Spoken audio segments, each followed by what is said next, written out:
Thanks for joining us. Tonight, he became infamous as the happy face killer, his crimes spanning multiple states. Now, decades after his notorious killing spree, we're hearing from the family of one of the recently identified victims and from his daughter, how she learned the shocking truth about her dad. Here's another look.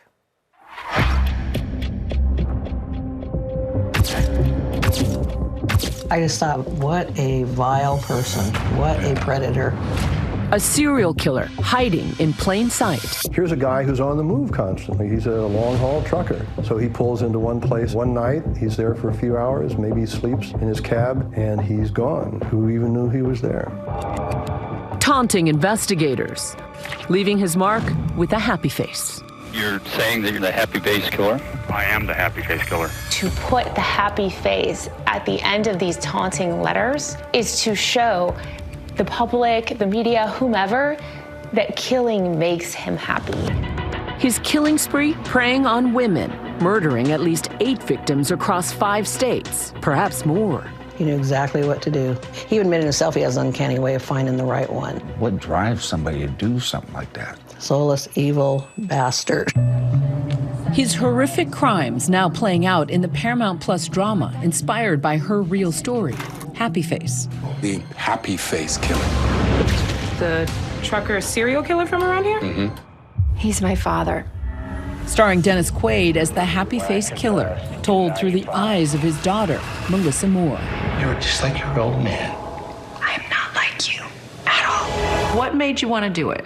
Well, there's a lot of conversations that happen in private that I felt that the world should hear. And the lingering mystery of one of his victims from 30 years ago finally solved. And it was like a shock when they said what they found. Here is our Aunt Patsy. Who knows how many he really killed? Can you state your full name, please? My name is Keith Hunter Jesperson. And your date of birth?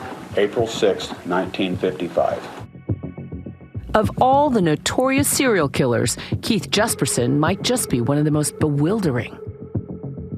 A husband, a father, a long-haul truck driver. There are 8 total victims in the following states of Washington, Oregon, California, Florida, and Wyoming.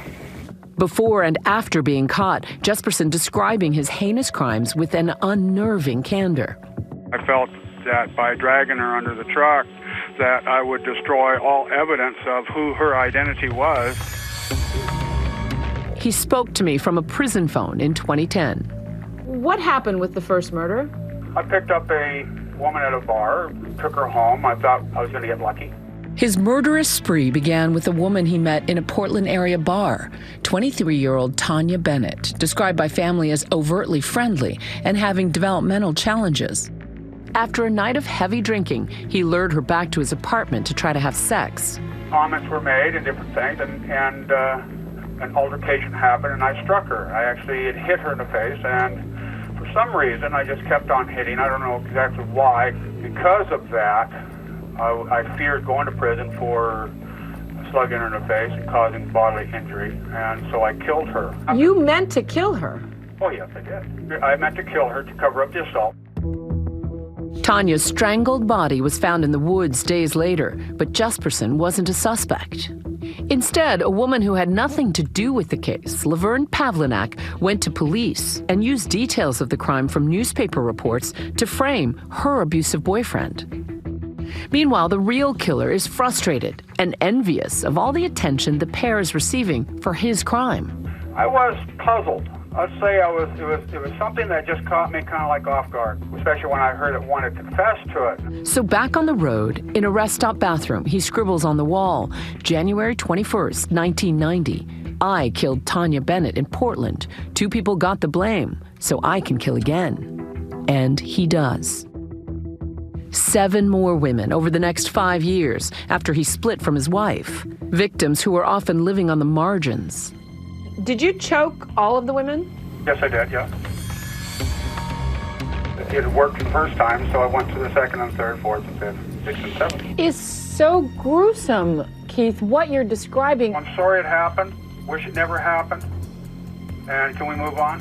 I killed because there was a scare factor. I may be addicted to the fear of getting caught in the process of disposing of the body. Jesperson didn't want to get caught, but he did want the credit. So he wrote a 6-page confession letter to the Oregonian newspaper to prove he was the killer. In block letters, he detailed a virtual roadmap of his murders, names, dates, locations, even the sadistic torture methods. It started, "I would like to tell my story." The only thing missing was the name of the killer. I think these letters were all about his ego and taking credit for these crimes. Whereas when we see other serial killers like BTK, Zodiac, the letters and the taunting are just as important as the murders. So he didn't sign it, he just signed it with happy faces. And so I called him the happy face killer. The happy face killer continued to strike. His last known victim, Julie Winningham. She was Keith Jesperson's longtime girlfriend after his divorce. He'd even introduced her to his children. I think he viewed his victims as expendable, that no one would miss them. Something happened, in my opinion, between him and Ms. Whittingham that caused him to not see her as a legitimate relationship anymore. Shortly after her body was found, dumped over a highway embankment in Washington state, police got a lucky break. They found Jesperson's signature on a receipt among her possessions. Detective Buckner of the Clark County Sheriff's Department caught up with Jesperson in New Mexico. He was immediately suspicious. After we told him that Julie Winningham was killed, he never asked how she died, what happened to her, anything. He wasn't concerned. Yet this is a person who was described as being his fiancée. He said that they were in the cab of his truck, they had an argument, she grabbed her clothes and left. I don't drink. I don't use drugs. After 6 hours of questioning and lots of denials, Buckner didn't have anything to prove Jesperson killed Julie. But the next day, the detective got an unexpected surprise. I received a telephone message from him, a recording on my answering machine. All it said was, "You were right, I want to turn myself in." If you hadn't confessed to Julie's murder, do you think you would have ended up murdering more women? Probably, yes.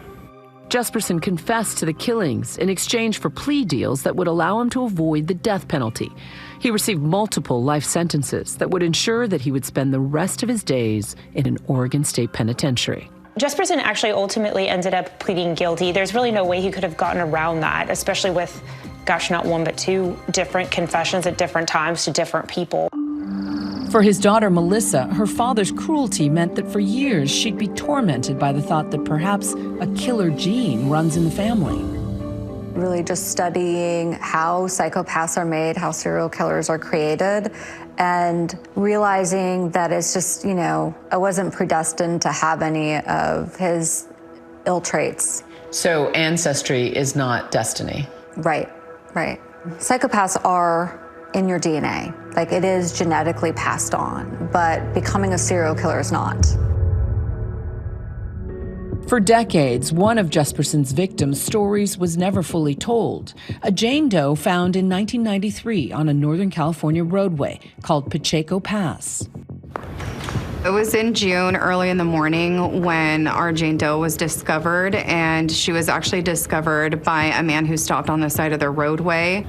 Keith Jesperson confessed in 2006 to dumping a body there and gave investigators specific details of the crime that only the killer would have known. Back in the 90s, investigators had been able to take blood samples containing her DNA. Nearly 800 miles away, up in Oregon, siblings Dawn and Linda Bentham have spent years wondering what happened to their beloved aunt, Patsy Skipple, who disappeared without a trace nearly 3 decades ago. And that must have left a hole in your family. Correct. It's an odd thing to not know where somebody, you don't just vanish. The mystery haunted the family for years, until Dawn received a commercial DNA kit as a holiday gift. As it turns out, the company that took Dawn's DNA also works with law enforcement.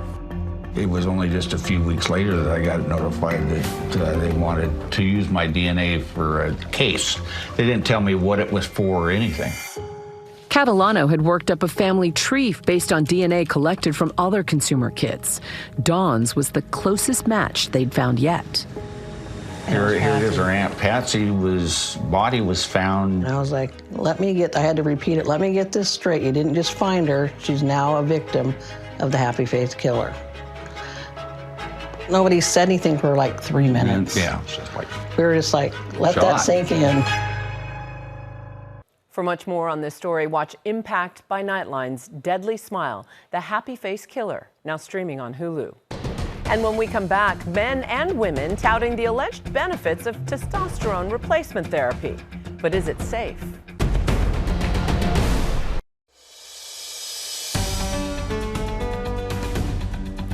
Welcome back. You know, testosterone replacement therapy is just booming in popularity, with the global market expected to reach nearly $500 million over the next 4 years. But while social media is on fire with influencers pumping up the supposed benefits, experts say it's not for everyone and warn of potential risks. Here's ABC's Whit Johnson. Let's talk testosterone. The hype around testosterone replacement therapy, known as TRT, is everywhere. From social media influencers to celebrity endorsements like Josh Duhamel, Halle Berry, and others. Even Steve Martin's character in Hulu's Only Murders in the Building. I'm taking testosterone. What? Testosterone prescriptions soaring 50% over the last 5 years. How much would you say testosterone therapy has changed your life? It's done a full 180. I'm a completely different person. Life-changing. I think I turned back the clock. Maria Mueller and Sammy Irizarry are both patients of Dr. Jan Zislis. This is a good option. A concierge physician in New York and an advocate for testosterone treatment in older adults when used responsibly. We don't want to be normal. I want you to be optimal. I want you to be at your best version of yourself. But despite purported benefits, including muscle growth, increased energy, and libido for some, experts warn it's not for everyone and should only be used under the care of a qualified doctor. You would acknowledge there are risks, and this treatment is not for everybody. Correct. One size does not fit all. So you need to take a very detailed history. You need to understand the goals of treatment. There is no FDA-approved use for testosterone in women, and it's only approved in men who have clinically low levels of the hormone and have certain symptoms like reduced energy or depressed mood. Both the FDA and the Endocrine Society caution against off-label use for things like performance enhancement or anti-aging. Don't fall for the notion that it's a magical remedy. Testosterone will not benefit you if you're a man and you have a normal blood testosterone for really any purpose. But there are real risks if you take testosterone for many months or years and you don't have testosterone deficiency. Potential side effects include acne, sleep apnea, high blood pressure, and infertility in men, while women risk excess hair growth and voice deepening. And TRT can eventually lower your body's natural production of testosterone. Still, many people swear by the results. Sammy is 42 years old, and after suffering a stroke, he was seeking a major change in his overall health and well-being. He turned to diet, exercise, and testosterone therapy. I'm super energetic now, even all around more cheerful, less draggy. I'm down 76 pounds. I'm definitely building muscle. My clothes are fitting much better. At 60 years old, Maria says she lost 80 pounds in 3 years and insists testosterone and other hormone therapies played a significant role in her transformation. Obviously, exercise and diet is part of that. Diet are part of it, but I think that what happens is that when you start getting your energy back and start feeling good, everything builds on each other. I wanted to eat right because I felt better. Our thanks to Whit. We'll be right back.